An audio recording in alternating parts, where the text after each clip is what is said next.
Oi pessoal, tudo bem? Aqui é o professor Leandro e a gente vai começar com mais uma aula hoje, uma aula de pirometalurgia, nossa última aula da primeira parcial, que é a aula de conversão. Tá? Então é a segunda etapa do processo que começou lá, na realidade seria uma terceira etapa, né? Porque o processo começa com modulação, depois vai passar por um processo de fusão a mate e finaliza com uma etapa de conversão. Tá? Então, o que a etapa de conversão faz? Ela transforma uma fase de sulfetos, né? Então, transformação de sulfetos em metais, mas ela faz isso em alguns passos, tá? Quais são esses passos? Primeiramente a gente tem metal, né, um sulfeto do metal, que vai reagir com 3 meios de oxigênio, produzindo inicialmente um óxido desse metal mais SO2. Tá? Essa reação, ela normalmente tem o ΔH negativo, tá? Ou seja, reação exotérmica. Tá? E aí, depois, esse óxido do metal, tá, acaba reagindo com um sulfeto e produz metal mais SO2, tá? E essa reação consome oxigênio, consome energia. Então, mas se a gente for olhar a reação global, a gente tem etapas. A reação global ela é normalmente negativa. Tá? Então, a aula de hoje a gente vai se dedicar a falar desse processo e no fim eu vou mostrar uma figura do reator, né? Então aqui o ΔH da soma das reações, né? Da reação global, e aqui a gente pode fazer uma lei de Hess aqui, cortar e tal, mas a gente vai fazer isso daqui a pouquinho, né? E aí vocês vão conseguir enxergar essa reação, especialmente para o cobre, que é o principal metal recuperado, dessa maneira, né? Então a gente tem aqui uma reação global de ΔH negativo, ou seja, uma reação exotérmica. Então, o processo exotérmico não demanda energia externa. Tá? Assim que a gente começa a soprar oxigênio para dentro do banho, as reações acontecem em cadeia de forma a se processarem sem necessidade de queima de combustível ou aquecimento. É um processo chamado autógeno, tá? Ele se sustenta por si só. Tá? E aí, algumas coisas eu preciso ter. Tá? Por que normalmente, tá? Em altas temperaturas, nas temperaturas do processo, né? Quem vai estar estável não vai ser mais a calcopirita, né? Vai ser o CO2S e, no caso do níquel, o Ni3S. São esses caras aqui, os atores presentes na nossa fase de sulfeto, na nossa mate. Tá? E aí o processo, para que ele ocorra de uma forma eficiente, algumas condições têm que ser supridas. Tá? Então, a primeira coisa que é interessante que seja, não vou dizer que sempre acontece assim, eu vou explicar alguns casos que não acontecem assim. Tá? Primeiro, a fase do óxido, tá? E a fase do sulfeto, elas têm que ser miscíveis, tá? Então elas têm que dissolver uma na outra. Tá?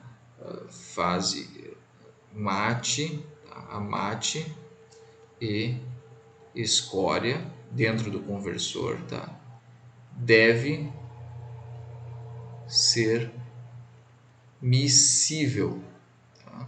Porque se ela não for miscível, tá? Eu tenho um baixo contato entre sulfeto e óxido e, consequentemente, baixa produção de metal, porque se vocês forem olhar, a reação aqui depende do contato sulfeto-óxido. Tá?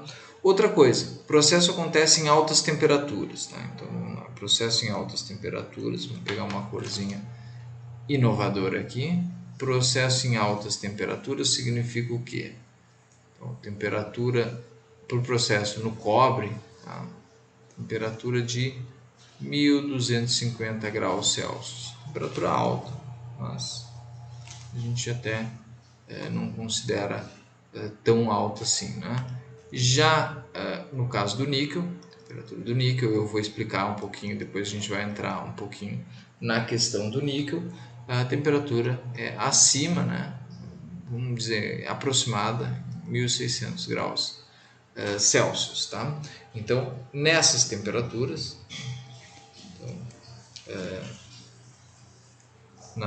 em altas temperaturas, que é as temperaturas de processo, né? Em altas temperaturas, vamos mudar aqui para sintetizar, em altas T's, né? Os componentes não devem volatilizar. Então, o que acontece? A 1250 graus eu preciso que o sulfeto de cobre e o óxido de cobre permaneçam na forma líquida, tá? Porque se eles volatilizarem eu vou perder eles e tudo isso aqui que eu estou falando não vai valer nada, tá? A mesma coisa vale para o sulfeto e óxido e o próprio metal também, né? Então é importante que o metal permaneça no estado líquido, tá? Que ele não entre para a fase de vapor, tá? Então isso é importante também, tá? E uma outra coisa bastante importante também é que o metal produzido deve ser insolúvel.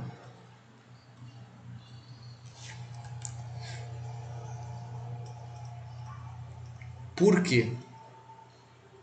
Primeiro, para facilitar a separação, né? Então, uma coisa que com certeza já veio na mente de vocês, claro, o metal insolúvel, vai formar uma fase ali do que não me interessa em cima, né? E embaixo vai se depositar o que me interessa, que é o metal, assim como acontece no alto forno, aí, que vocês já viram. E no forno elétrico a arco submerso ou forno elétrico a arco, quando está produzindo metal, e fica muito claro, né, que isso é excelente, né, que eles se separem por densidade e o metal fique embaixo e acabe sendo vazado puro ali, né, sem precisar de maiores estratégias, tá? Mas outra coisa importante é que quando o metal ele é imissível, ele sai da solução, né? Então ele sai do sistema. E vocês sabem, ó, vamos olhar para essa reação aqui. Quando eu tenho consumo, tá? Então, quando eu produzo metal, mas ele logo sai do sistema, ele é consumido, tá? A reação ela tende a produzir mais produtos. Lembra aquela coisa de equilíbrio químico? Quanto mais reagentes eu tenho, mais eu tendo a produzir produtos. E aí, se os meus produtos ficam ali presentes na mesma fase, o que vai acontecer? Eu vou aumentar a quantidade de produtos e aí eu vou tentar, a minha reação tende a ir para o lado oposto. E isso não é legal, né? Porque a gente está ali para produzir metal, não para produzir sulfeto, né? Então é ideal que o metal produzido seja insolúvel, tá? Mas essas condições elas só são plenamente satisfeitas para o cobre, tá? Quais os problemas do níquel, tá? Primeira coisa, tá? O níquel ele é solúvel na mate. Níquel solúvel na mate. E aí eu tenho um drama aqui. Por quê? Porque eu tenho que fazer que toda a reação aconteça. Eu tenho que transformar. Eu não posso ter mais, ou o máximo possível, né? Eu não posso ter sulfetos e óxidos, mas tem que ser tudo reduzido. Eu tenho que promover a redução de todo o material, tá? Outra coisa, o NiO ele tem alto ponto de fusão, então o NiO ele é formado, ele fica sólido, e aí por ele ficar sólido ele aumenta a viscosidade da escória.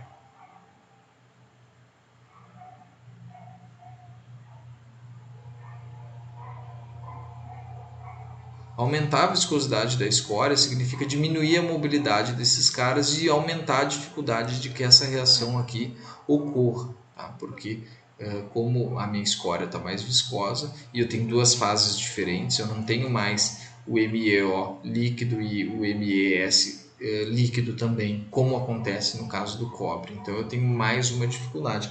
E, eventualmente, os reatores para a produção de níquel, o reator inteiro fica girando. Para quê? Para aumentar ao máximo o contato entre a escória e mate. Tá? Então isso é uma maneira de contornar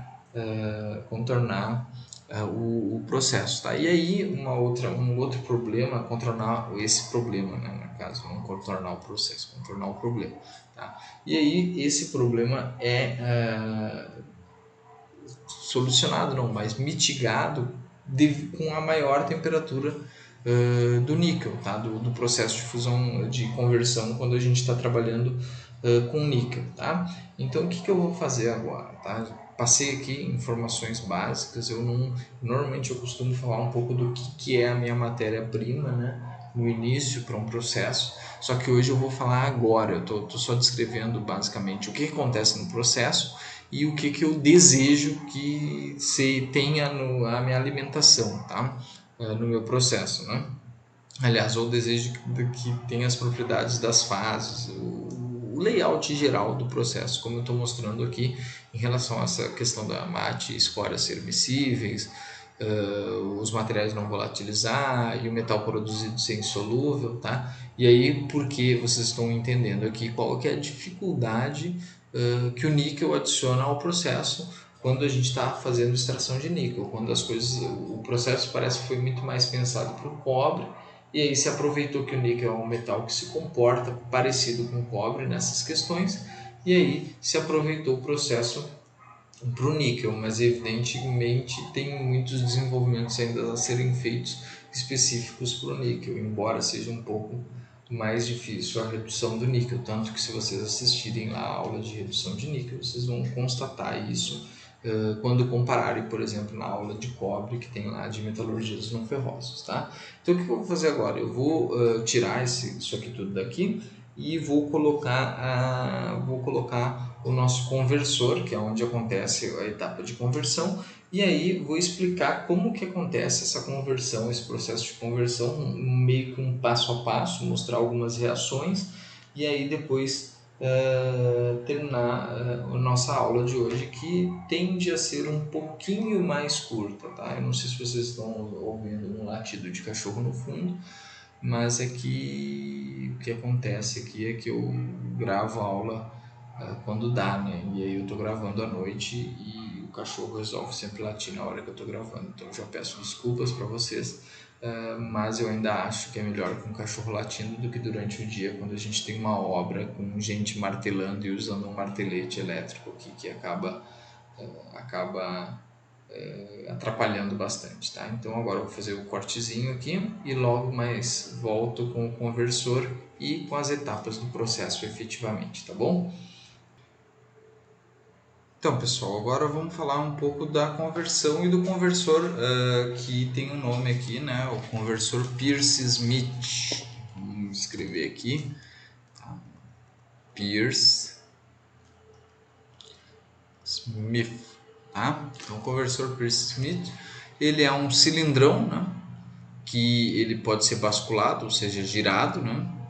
E ele tem uma linha de ventaneiras aqui, tá vendo? Linha de ventaneiras, Tuyere são ventaneiras, tá? Então existe um sistema aqui de ventaneiras que vai fornecer o oxigênio para aquela nossa reação, tá? Eu vou falar um pouquinho das etapas do processo, tá? Então a primeira etapa, a mate é carregada, né? Então eu vou falando as etapas. E o que acontece? A massa é carregada aqui pela mesma bica onde sai o gás, né, o gás de exaustão, né, que aqui está representado em inglês, né, o nome é off-gas, né? E aí o que acontece é que aqui é uma tomada de gás, esse gás não é solto para a atmosfera, então existe como é que eu vou eu não me lembro o nome agora disso aqui, mas é um dispositivo que encaixa na saída de gás e retira, drena aquele gás que é rico em SO2 para depois produzir ácido sulfúrico, né? E aí esse material ele é carregado através de uma panela, né? Onde está carregado com mate, tá? Então a mate é carregada, ela tem tipicamente, tá? Isso aqui é um exemplo, não é todas as mates têm essa. É um exemplo industrial ali que tem no livro, tá? Também não peguei o exemplo de uma pessoa que eu conheço, eu peguei do livro, tá? Então 42% de cobre, tá? Claro que tem vários outros compostos, mas eu estou ilustrando aqui os principais, né? 32 de ferro e 26% de enxofre, tá? Isso aqui é uma composição típica de uma mate, tá? E aí acontece algumas coisas, tá? A primeira etapa, né, de processo mesmo, depois que a mate é carregada, tá? Vamos colocar outra cor aqui, né? Primeira etapa, tá? Além de acontecer aquelas aliás, a principal coisa que acontece nessa primeira etapa, né, que aí eu vou chamar de etapa 2, que é a etapa de purificação. Purificação. Quem que está aqui que não me interessa de verdade? É o ferro, né? Depois, lá no nosso conjunto de reações, tem reações com enxofre, então ele vai participar do nosso processo, tá? Então o que acontece? A gente adiciona, junto da mate, adiciona mate mais sílica, né? Mate mais sílica, tá?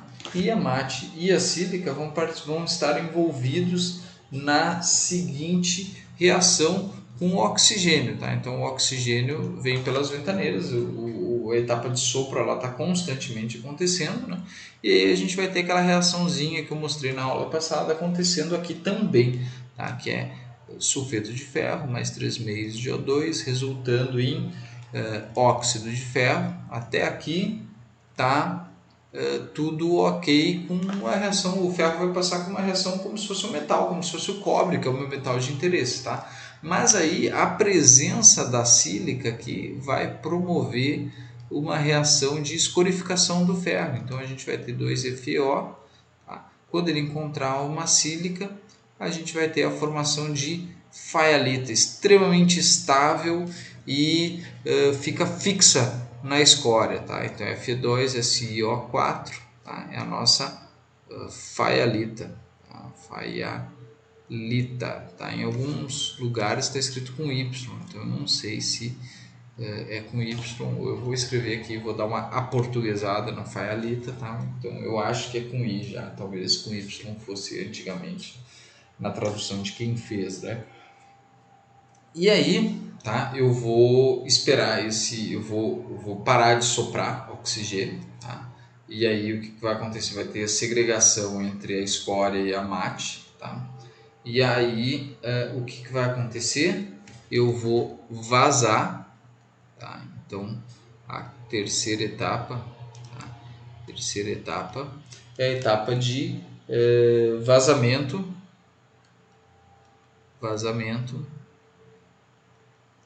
da escória.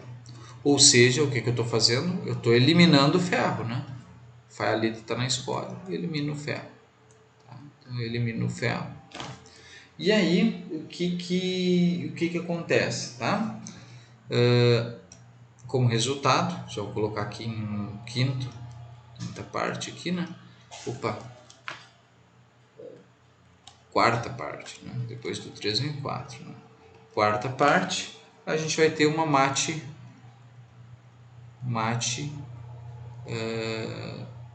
pura, né? Ou seja, metal branco, né? Então, mate puro, ou seja, metal branco. Tá? Propriedades do metal branco. Bom, metal branco tem 79% de cobre, aumentou substancialmente. E como que eu aumentei a taxa de cobre? Eliminando ferro, porque agora tem 2% de ferro. E eu também acabo baixando um pouco a quantidade de enxofre. Eu tenho 8, não, calma aí, gente, 18%, tá? Então, 18% de enxofre, tá? 18% de enxofre, tá? Fica a minha mate. Tá? E qual que é a etapa 5? Bom, a etapa 5 é uma etapa um pouco... a quinta coisa que é feita é repetir os passos 1, 2, 3 e 4. Então o que eu faço? Carrego o mate novamente, porque a ideia aqui é encher o reator. Então cada vez que eu faço um novo giro da etapa 1, 2, 3 e 4, eu aumento o volume de metal branco dentro do meu metal, dentro do meu reator Peirce-Smith, tá? Então eu repito isso até eu encher o meu reator de metal branco, tá? Então repito essas etapas até eu encher o meu metal branco, meu reator de metal branco, tá? E aí eu vou chegar na sexta etapa. E a sexta etapa, vou colocar a sexta etapa em dourado, porque é a etapa onde eu mais vou escrever coisas, tá? E aí a sexta etapa é a redução. Vou escrever aqui a reação para o cobre, mas para o níquel é bastante semelhante, tá? Eu só não vou escrever porque senão eu vou ter que fazer um quadro inteiro novo só para o níquel. Aí eu acho que é demasiado, quando na realidade eu estou explicando aqui o princípio para vocês, né? Então o processo de redução é o seguinte: a gente tem uma reação aqui, CO2S mais 3O2, resultando em 2CO2O, tá? Mais 2SO2. Isso é a etapa 1 do processo aqui, né, de redução, né? Que é a oxidação do cobre, né? E a gente vai ter aqui ΔH zero dessa reação a menos 184 quilocaloria. Menos 184 K cal, tá? Então aqui quilocal, tá? E aí a gente tem a segunda reação, que é a reação onde a redução de fato vai acontecer. Então a gente tem 2Cu2O mais CO2S, tá? CO2S, resultando em que? Em 2 cobres,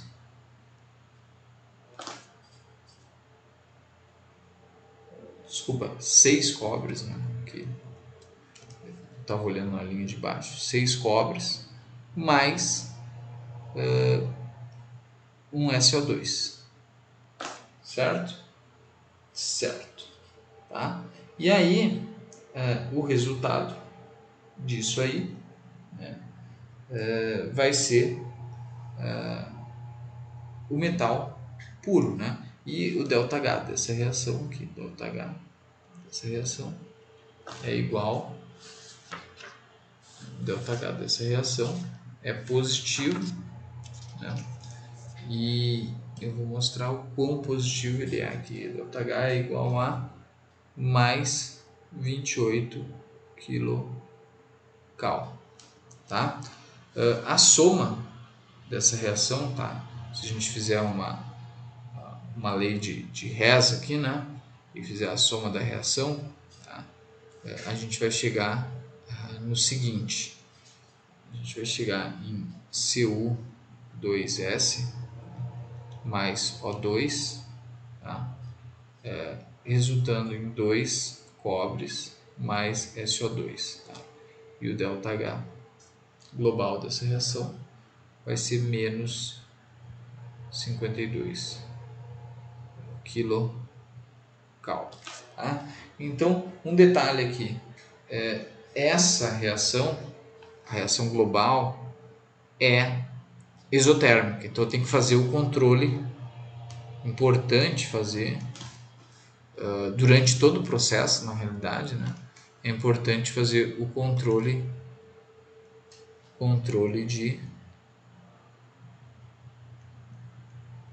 de temperatura, porque aumenta a temperatura eu acabo destruindo meus refratários, né? Então eu tenho que fazer o controle de temperatura, e eu faço esse controle de temperatura adicionando sucata de cobre e mate sólida, ou a mate gelada, né?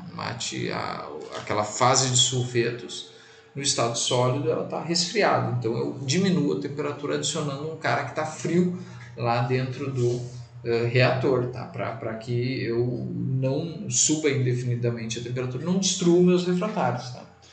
Produto da etapa 6, tá? Eu vou chamar o produto da etapa 6 aqui, vou chamar como se fosse etapa 7, tá? Tô aqui em cima para quem está perdido. Eu acho que aparece, deixa eu ver aqui no meu painel que aparece o que está filmando, tá? Então tá aparecendo lá em cima, vocês conseguem ver, né?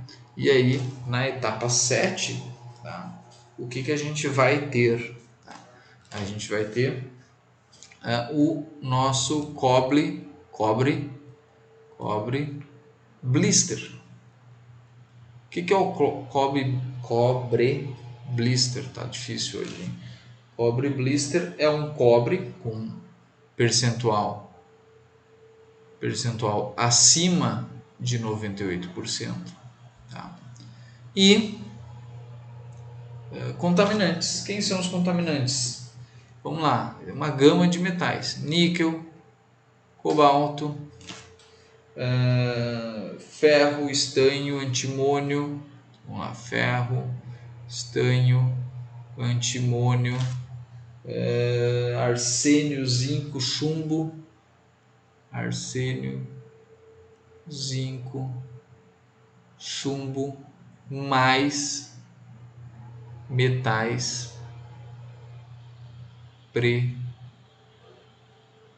preciosos, tá? Então, na etapa de fusão a mate, tá? Depois, quando a gente vai para o refino, muitos desses metais são recuperados através da etapa de refino, porque a produção de cobre tem como coproduto outros metais também, porque lá no cobre blister, produzido na conversão, tá, do reator Peirce-Smith, tá, ele é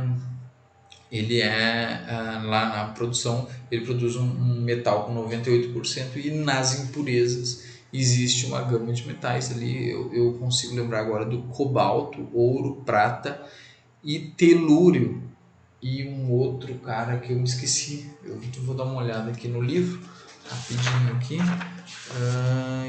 e eu agora não vou lembrar. É um amigo do telúrio ali na tabela periódica, tá? Mas ele está sempre presente, e boa parte desse metal é produzido lá no refino de cobre, tá?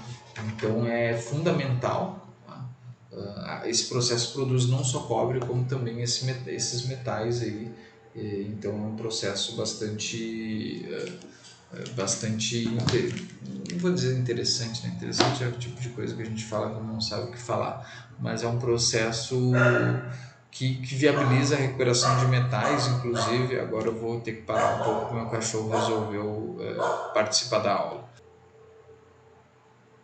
Bom, pessoal, voltando lá do corte que eu tive que fazer, porque o meu cachorro Nestor estava aqui querendo participar da nossa aula, né?